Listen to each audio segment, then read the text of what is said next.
amazing. You have no idea how amazing this is, honestly. And we're so happy to have you here. Thank you so much. So great. So, let's begin, shall we? Yes, of course. So, you've been with Essence magazine for over a decade now. I felt that something told me that it was the right thing to do. I wasn't married at the time. I didn't have kids. I felt like I still have time to make this change.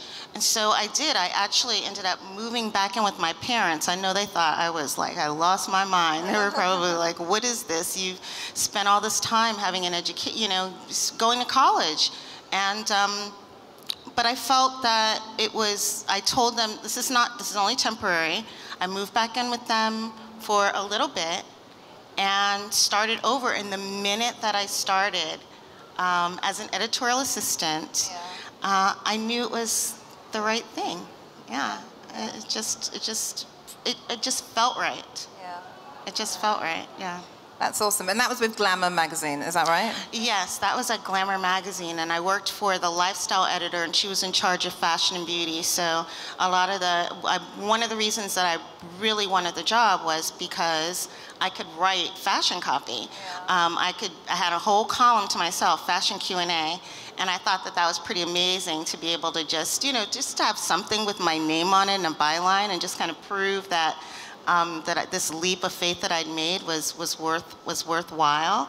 Yeah, it was a really great experience, I have to say.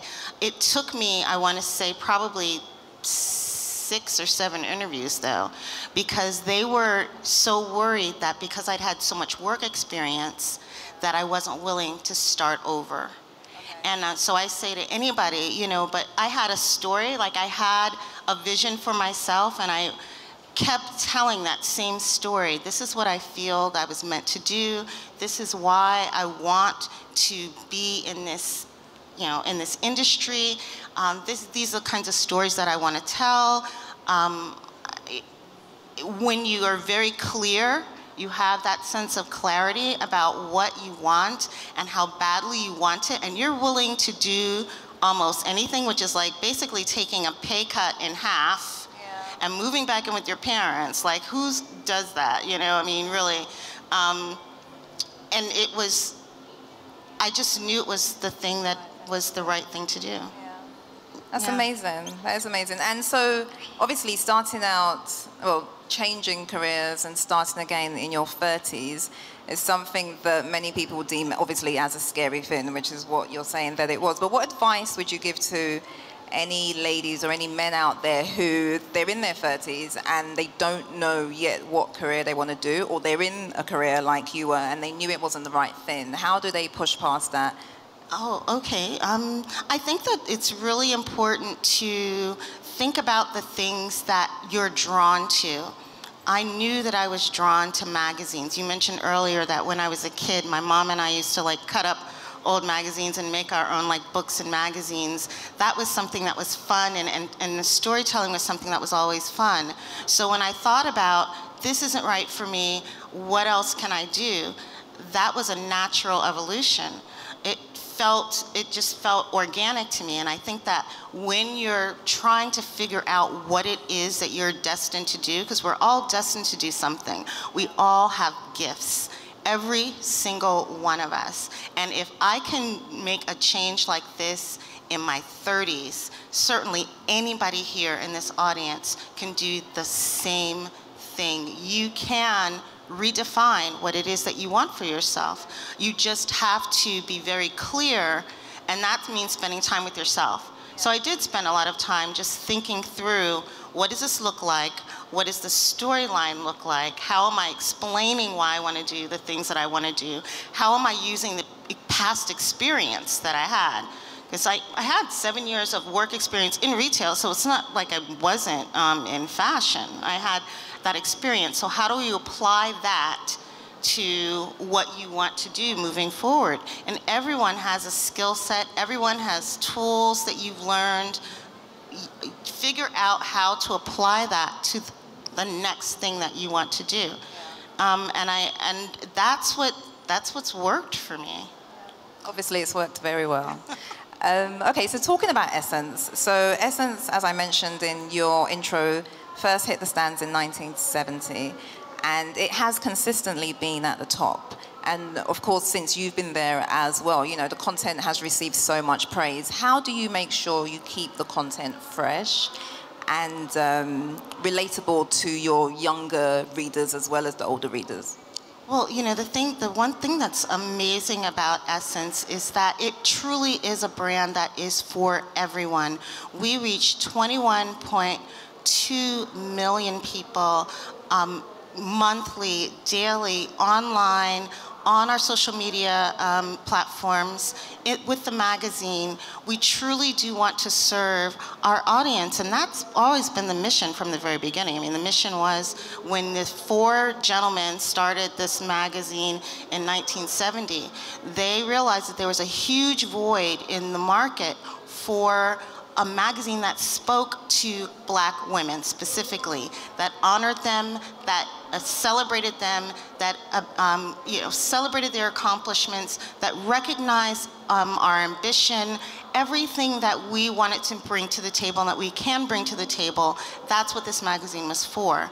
And those needs are still there. Those, you know, that desire to be recognized, to be valued, to be seen is still something that is incredibly important for Black women.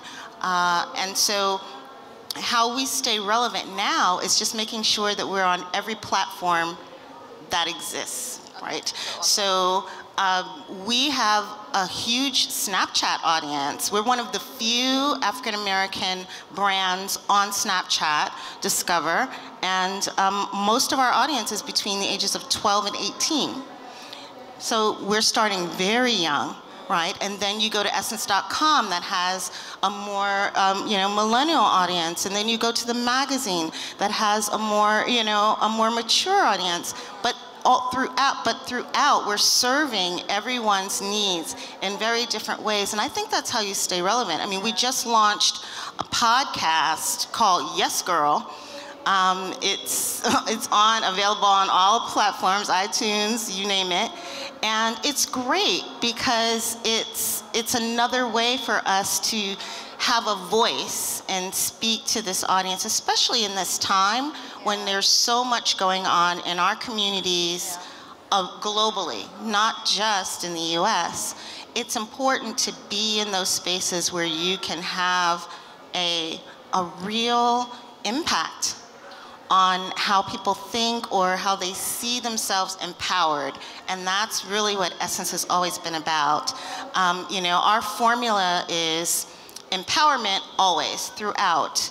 But then there's a little bit of edge, you know, so we take on tough issues and topics, but then there's also escape. You want to feel like you can read the magazine and kind of get lost a little bit, or you can read an op-ed on the essence.com, or you can go on our Snapchat Discover platform and lose yourself a little bit in some of the amazing beauty tips and all the things that we have to offer.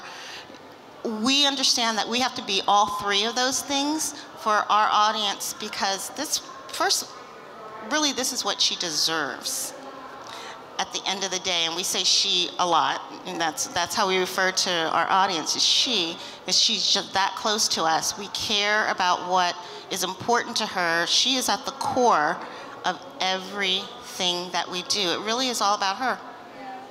That's great. I was also told that you decide all the covers. Everybody who's going to be on the cover of Essence, that comes down to you.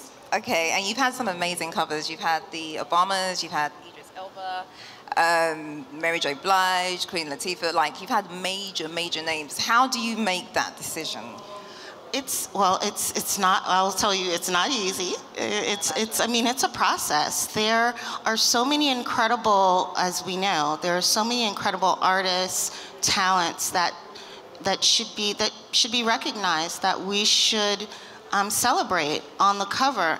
And it all depends on really what is the story.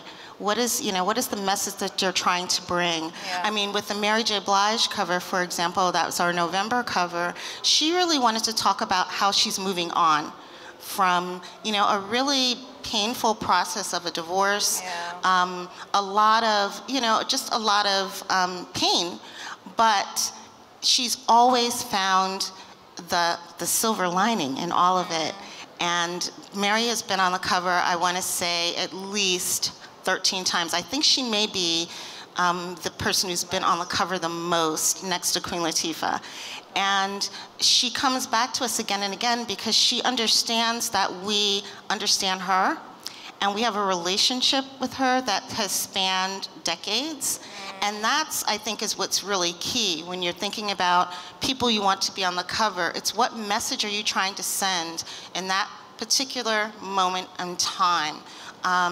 When we did the Hidden Figures cover with Taraji and Octavia and Janelle, that was to highlight the fact that so many of us have gone unrecognized and we've made incredible contributions. So let's talk about that. When we had the Obamas on the cover last October, that was to celebrate the 8 years that they were in office and to really chronicle their legacy.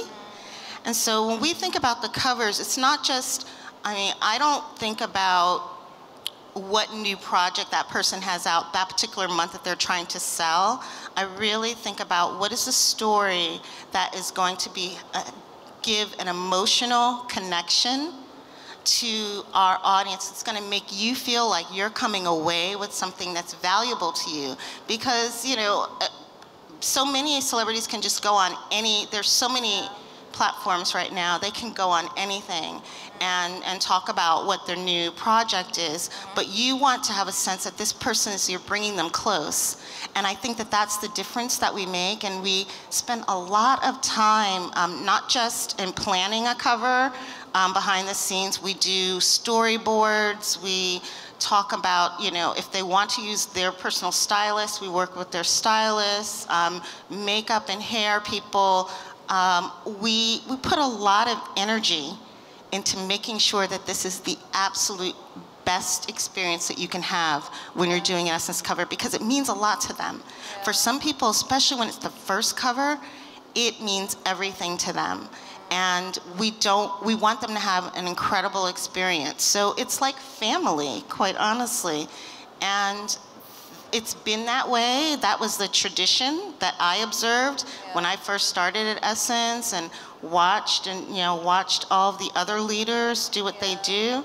And that's what we're trying to continue, because we understand that we have a responsibility to make sure that everyone, no matter who you are, feels good about being in this book and being acknowledged and feeling beautiful.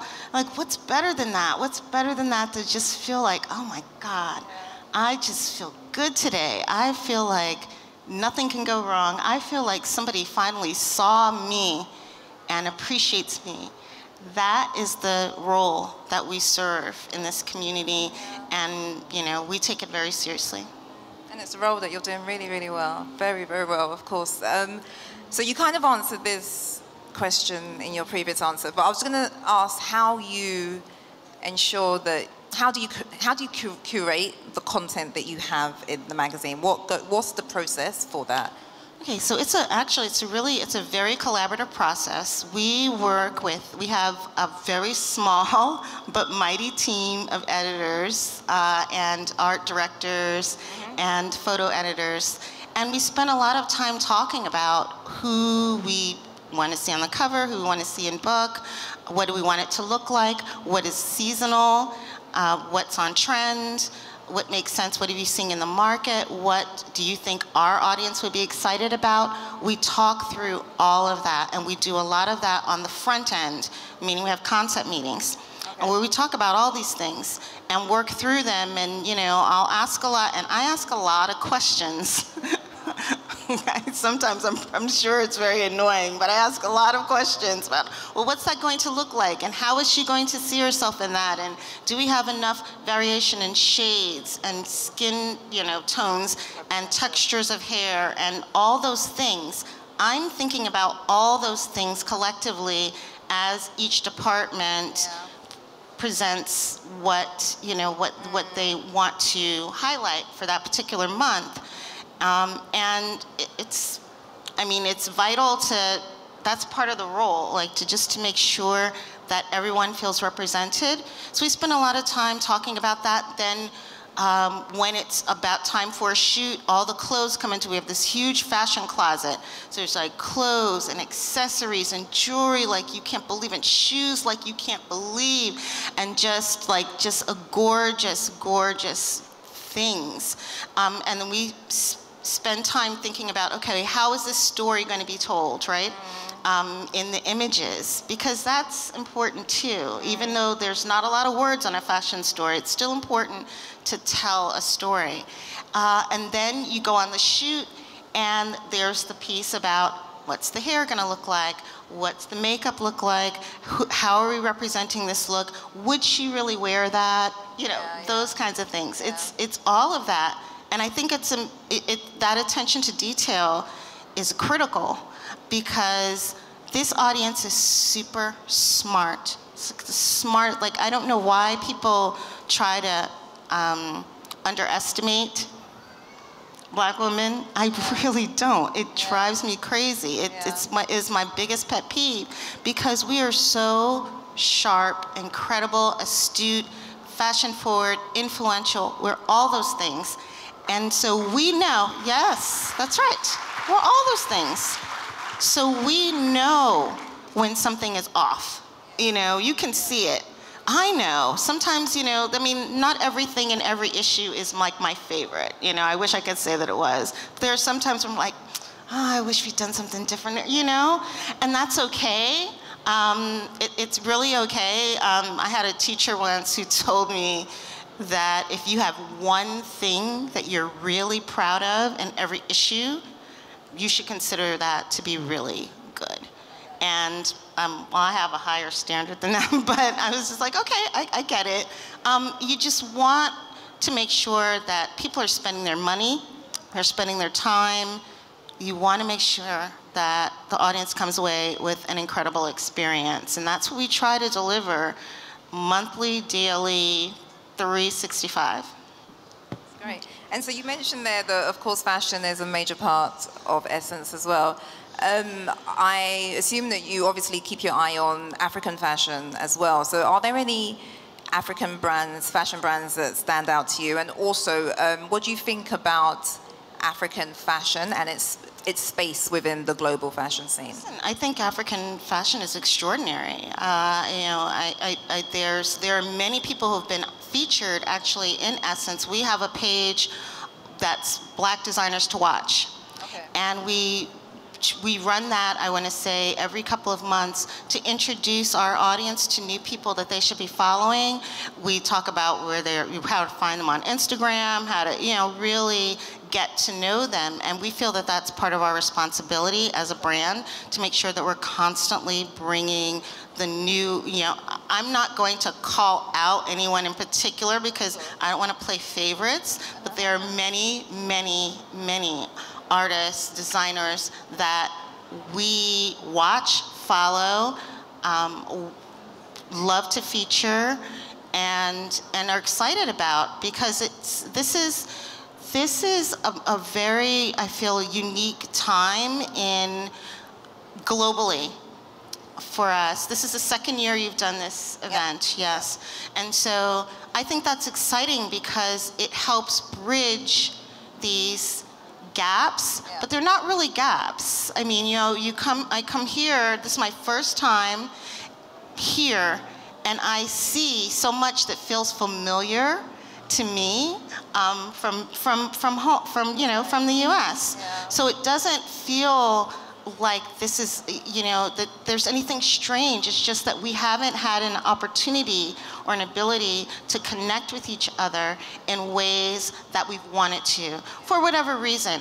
I think it's extremely admirable that GTBank has taken on the charge of saying, let's make promoting enterprise something that's incredibly important, because it is important. I mean, this is how we start to support support ourselves, do for ourselves, create ourselves, connect with each other, network with each other. I mean, that's the kind of thing that you want to see, that there are opportunities that are available to us within our own circles. We just have to have a venue, a platform to bring them together. And that's what I feel like something like this weekend does. It gives you that opportunity to see the connections, right? And to make the most of them, which I think is really extraordinary. Yeah, that's great. So for any African brands out there, so you say, you know, to make the most of those opportunities, how would you advise them to be able to stand out and to be noticeable, if that makes sense? Oh, sure. So what's important to us if you're looking to be featured in Essence magazine, when you're featured in Essence, you get a response that can be sometimes incredibly overwhelming if you're not ready, right? So you want to make sure that you are able to handle the volume of business that is going to come your way just by being featured in the brand, and that you know that you have everything set up in a way that the ultimate customer experience is essential. Because the first thing we're going to hear about is if they try to reach out and purchase something and it was not a great experience. That's the first thing we'll get letters about. And I'm telling you, we get this. Our audience is like, they're like our sisters. So they send us emails, they send us, you know, they DM us, they're on social media. They're very comfortable letting us know how they feel. So it's important for us that if we're going to put something together like we do, this is the second year we've done our Buy Black gift guide, where everything that's featured in the gift guide is Black owned. So we really vet the businesses to make sure, okay, if you get tons of order, like, are you going to be able to handle it? Is the customer going to have a good experience? And the only reason I say that is because a lot of our businesses are new. I mean, a lot of it, entrepreneurship is, for many of us, something that's just starting. In the US, Black women are starting businesses faster than any other group, but they're also not sustaining it because they're not getting this financial support, the access to capital, the resources that they need. And I see here that what's great is that having, a GTBank is you have a built-in kind of a support for your business. So that's something that I think is really important, and you just want to make sure you're ready and that every single person is going to have an amazing experience, because I think too often when we go to other, when we go into other spaces, we don't always feel valued.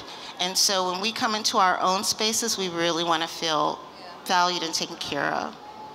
Okay, thank you. Also, I'm sure that there are many budding journalists and editors out there in the crowd. So from your vast experience, do you have any tips or any advice to give them in terms of being able to stand out as well and being able to hone their craft? Oh, absolutely. I mean, if you're looking to, and I really hope that there's a lot of people who are looking to go into journalism in this audience, because I think it is a tremendous field, especially now when you've got so much emphasis on fake news and this and that. You really need people who are interested in telling the true stories of who we are and what we represent. And that will always be in style and always in vogue. So I would say, learn your craft. Spend the time to get a good foundation. I actually went back to school after 3 years at Glamour magazine to get my master's in journalism, because I felt like I didn't know enough to be able to get to the next level. I thought it was very important to spend that time, and so I took a year and I went and got and got some more education, and that was, I'm telling you, it unbelievable experience to get that, and just to feel that confidence, because sometimes you don't always feel like you know what you're doing. You know, I mean, that's honest. Sometimes you don't feel that way. So what do you do? For me, education has always been that link, that piece that if I get a good education in this, I know that I know what I know, and no one can take that away from me, and that stood me in good stead, right? So I think that's the advice that I have. Make sure you know what you know, get that education, get the experience under your belt, do the grunt work, do the stuff that's like not so glamorous and pretty. It's worth it, because you get to understand every piece of the business. Because I had so many different jobs at Essence, I knew the entire magazine by the time that I stepped into this role, because I'd done almost every job. I mean, from the bottom to and that was fine. It gave me a comfort level and a confidence and a real understanding of who this audience is that you can't fake. Like, you can't just make that up. You can't barrel your way through to know that. Sometimes you just need to take the time. And I think in this world right now, we're all so quick to want the instant gratification, the I need to be, you know, editor-in-chief at 25, and, you know, all those things. And sometimes that's not the best thing. I think the fact that I was passed over for the job twice before I got it. Like, I tried out for it 2 times, didn't get it, you know, and then the 3rd time was the charm, fortunately. That taught me a lot about what else I needed to do to get myself ready, to make myself ready. I think sometimes we're so quick to say, or give up, or feel like, well, it's just not meant for me. But sometimes that time in between is the time where you need to learn something else. There's another piece to the puzzle that you don't quite have yet, that if you just spend that time, you'll get there. And I just had to believe in myself that it was going to happen. And it did. Fortunately, I mean, this is like the most incredible job. I love what I do. And I also love the fact that I get to talk to lots of other people about doing this, being in journalism, being in media, telling our stories, because we need you. We need you so desperately. Like, this is not a game. People need to know what we're capable of and what we can accomplish and what we've already done, like what our history is. Those are the things that matter so much right now, and we need people to be in this space.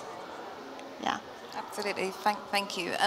So also, as being editor-in-chief now, in terms of the people that work for you, the people that work in your team, what are the qualities that you look out for in bringing people into your team?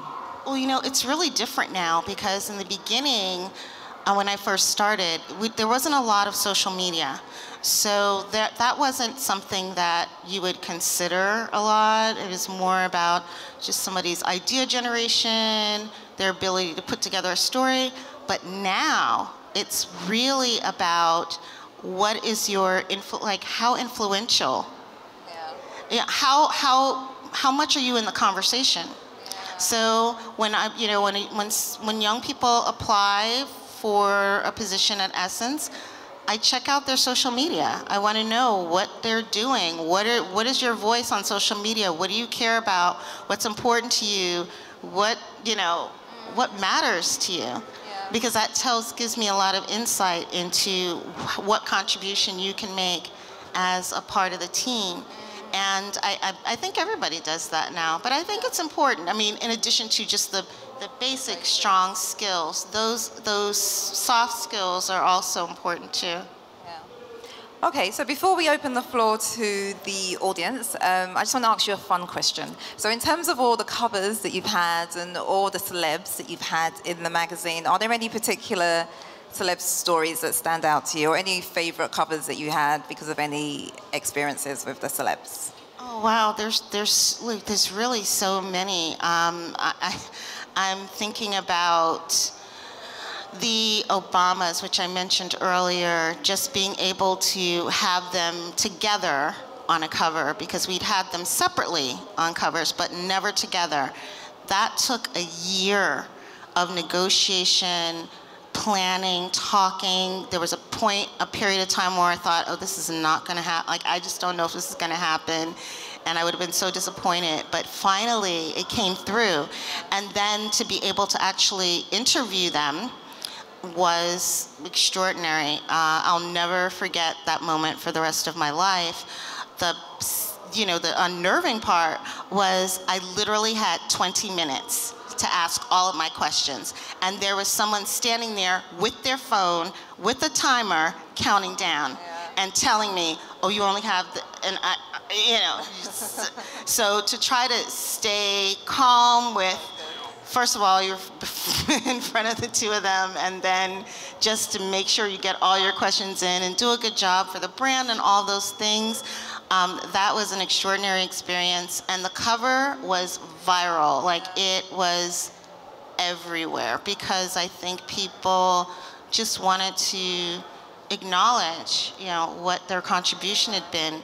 And so that's one that that's a personal favorite of mine. But there are so many covers that we've done that I think that we have an incredible team of very passionate women and men, and they really care about what they do, and I hope that shows in what we do. It does. Thank you, Vanessa. So we'd like to open the floor, if that's okay with you. Okay, thank you. I run a fashion journal in my college here in Lagos, and one problem I have is creating content, convincing the people on my team to understand the concept I have for each of the covers that we release. Because we wanted to release an issue on sex recently, and I didn't want it to be outright. I didn't want the message to be completely out there. I wanted people to, take their time to look at the cover properly and understand what we are trying to show them. But they wanted it to be sex, sex, sex. They wanted it to scream sex. So please, I want you to shed more light on how people should create their content to match their themes, and what they want people to understand from their content. Okay, so the question is really about how, when you have a very clear concept in your mind of what your cover should represent, what that story concept should be, how do you then get everybody else on board on your team to execute it in the way that you want to see it executed, right? Okay.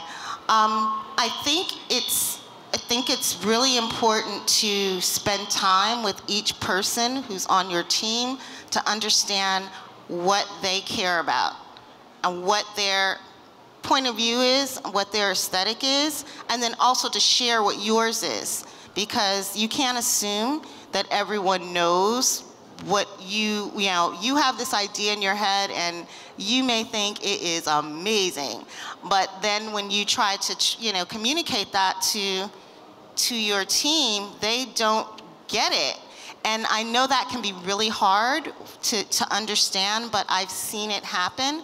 So what I've learned to do is to spend time with everyone explaining, this is why this needs to be this way, or this is the message that we're trying to send, or this is the emotion. But I don't do that once everything's already done. You do that at the very beginning, at the very outset, so that they come back with something that you want, that they're clear.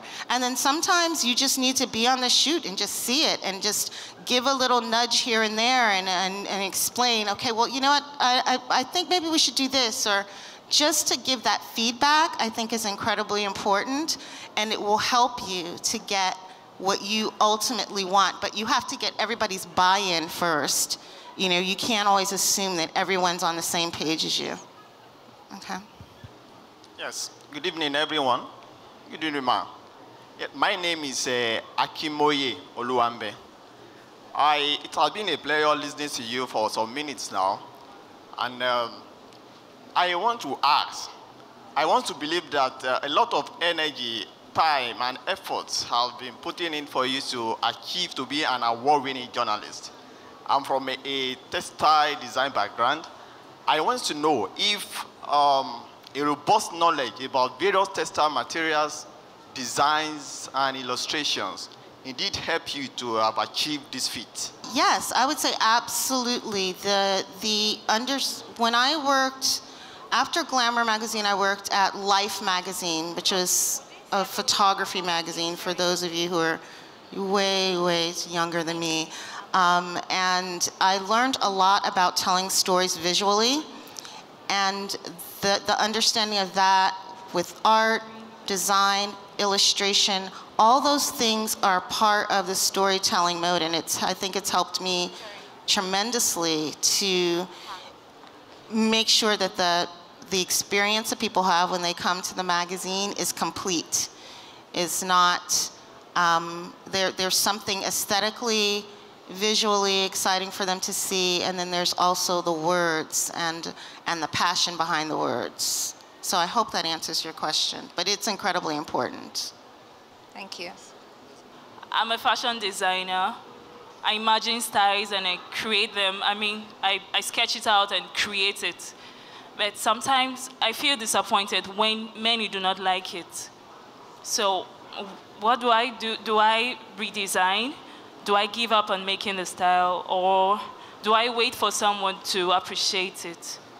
Oh, wow, that's an amazing question. I mean, I think it can be, listen, we're all, especially if you're a creative person, we're all sensitive about our stuff, right? We all want everyone to love what we do.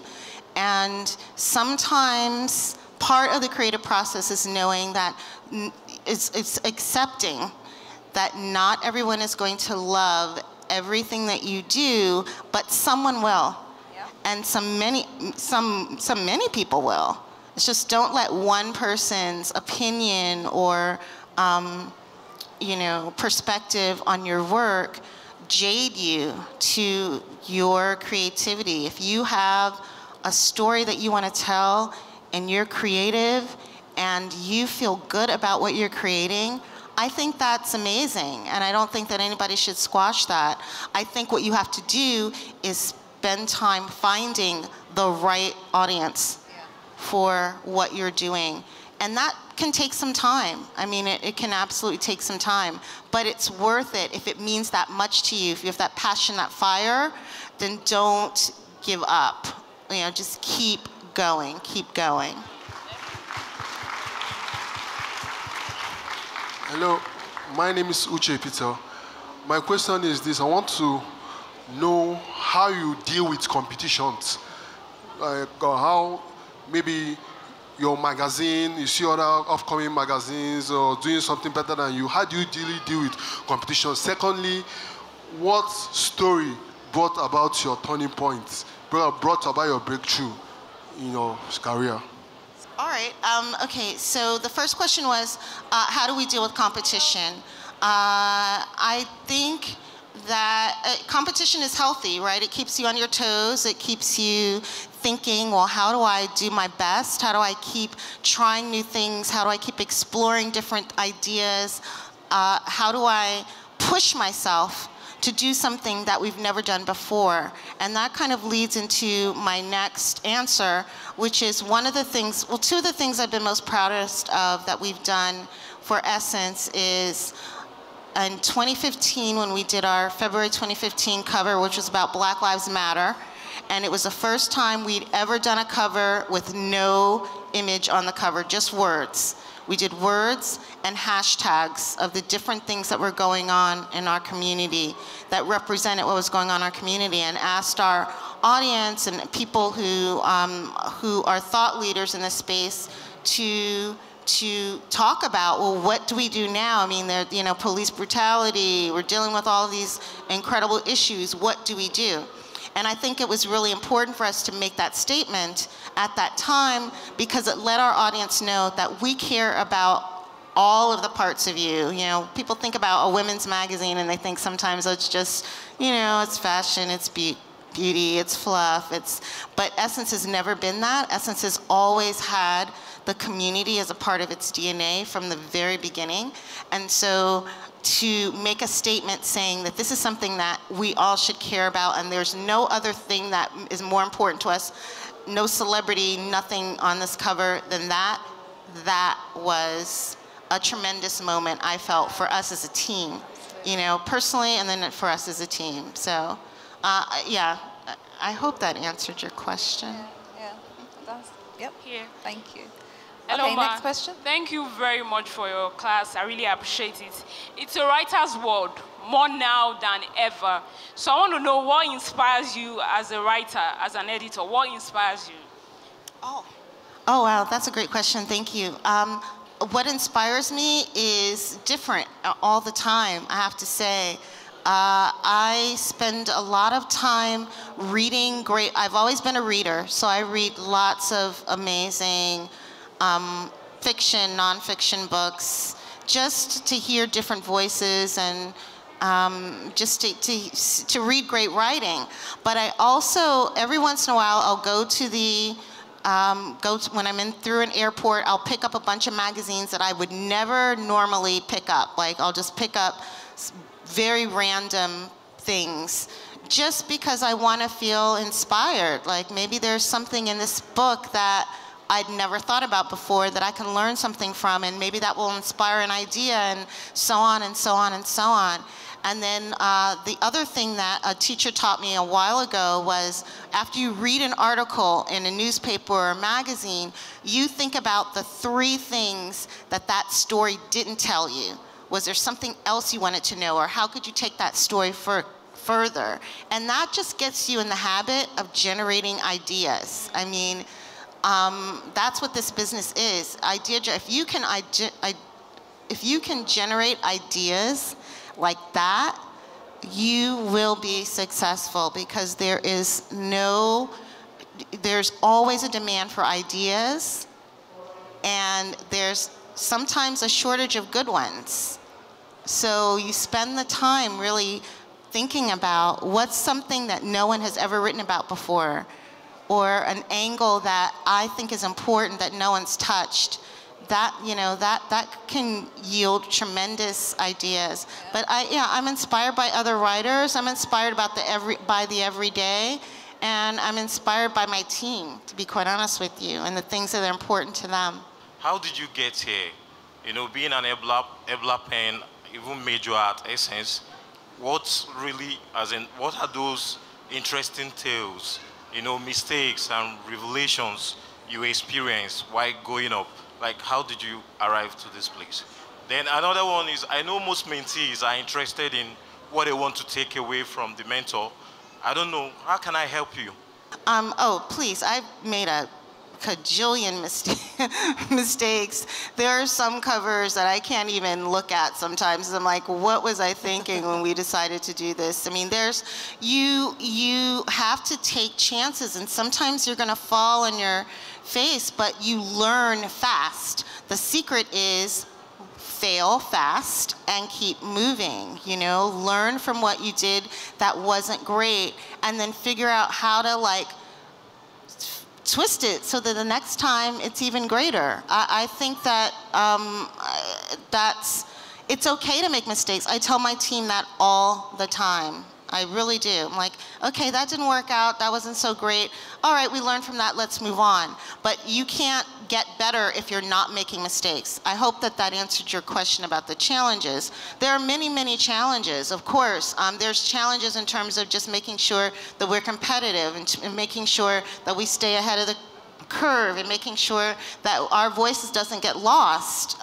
There are so many ways for people to get to reach this audience now, and you're trying to figure out, well, how do I cut through all of the noise? And the thing that I think is important is that you have to know for yourself, what do you stand for? Like, what is truly the message that you're trying to say? What are the things that no one else can do that you do? And stick to that and be very vigilant about it. because then people understand what you value and what you care about. I hope that that answers the first question. The second, mentors. Yes, I've had a number over the years, some that looked like me and some that didn't. And I think, you know, we have to be open sometimes to folks who want to be a help, a mentor, a sponsor to you that aren't always going to look like you, but have great advice, have great contacts, can speak up for you in the room when you're not there, and can make, you know, can pave the way for you in some ways. How you develop those relationships is really a matter of what they see in you and what you see in them. And it needs to be mutual, and it can't just be one-sided. Hi, my name is Simi Asiri. I run a Pan-African fashion magazine here called Chic. My question is... Louder. Hi, sorry. Yeah, I run a fashion magazine here called Chic. My question is, I love what you guys do. The question is, how did you make the leap from having a magazine to Essence Fest? Oh, how do we make the leap from the magazine to Essence Fest? Magazines to doing events, yeah. Oh, okay, yes. Oh, that's a great question. So the Essence Festival 23 years ago, Essence Fest started. It was a celebration, originally going to be a one-time celebration of the 25th anniversary of the magazine. It was just going to be that one, you know, major party, and that was it. But it was so successful. People were so excited to be in New Orleans over the 4th of July weekend, with programming that was like very much like what you have here. I mean, there's free daytime programming throughout the weekend, and then at night you'd have concerts in the Superdome in New Orleans.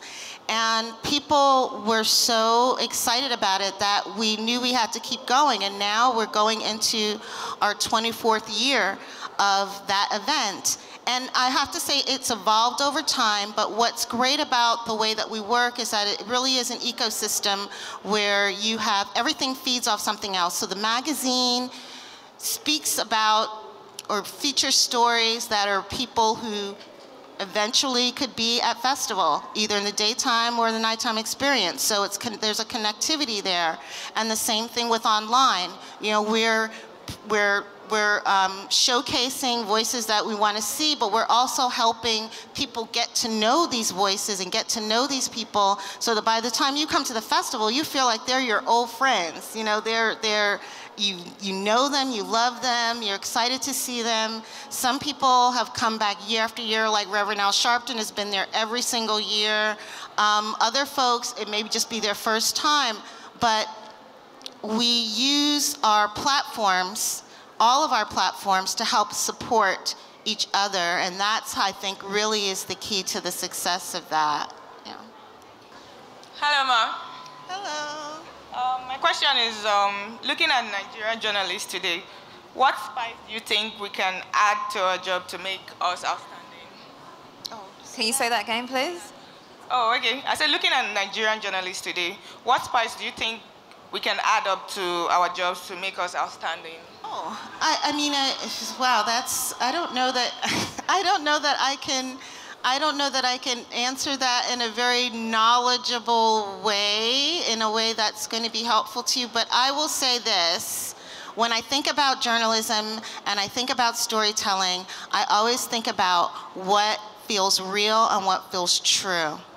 And if you can spend time, even when you're interviewing the people for whatever the story is, I mean, it could be anything, just getting at what feels real and what feels true, that's the thing that people respond to the most, quite honestly, in any story that you're telling. I think, listen, everybody's journalism is going to be different depending on what you're doing. Some people are doing reporting on the scene. Some people are doing feature stories.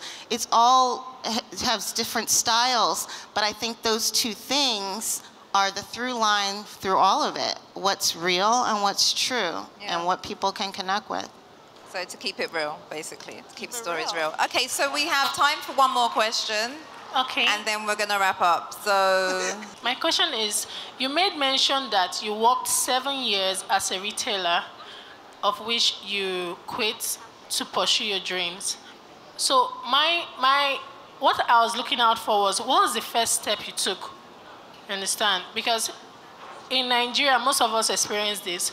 You work in a different field, but when you want to pursue your dream, it's a different career entirely. So what was the first step you took in realizing your dreams? Okay, so so after I did the job in retailing, I took a summer program at NYU, New York University. It was in book and magazine publishing, and it was an 8-week program. I did it because they have a job fair at the end of it, and I figured, oh, at least I'll meet some people in the industry and I can make some connections. They had many people who were teaching, who worked in the industry. So I'm like, I'll get to meet editors and I'll get to meet writers, and then there'll be a job fair at the end. And so I took full advantage of that. And then I decided that my story would be that I was a fashion writer because I had the fashion background. So everyone I met with at the job fair, I said, this is what I can do, this is what I'm interested in.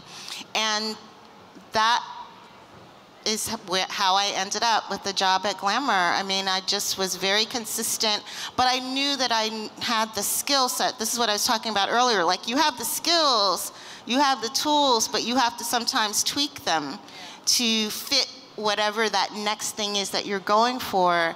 And as long as you have a story that's not like a made-up story, but something you truly believe and that you feel good about saying and that you feel is a contribution that you can make, then you can do it. I mean, listen, if I did it, and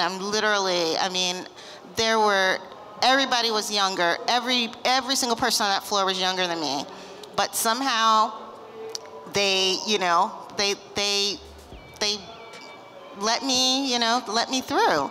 And sometimes that's all you need, just that one person to say yes. I connected with the woman who was my boss, and she understood because she had been a career changer, and it just worked, So sometimes you just have to find that right person, but it can happen. Listen, if it happened for me, it can happen for anyone.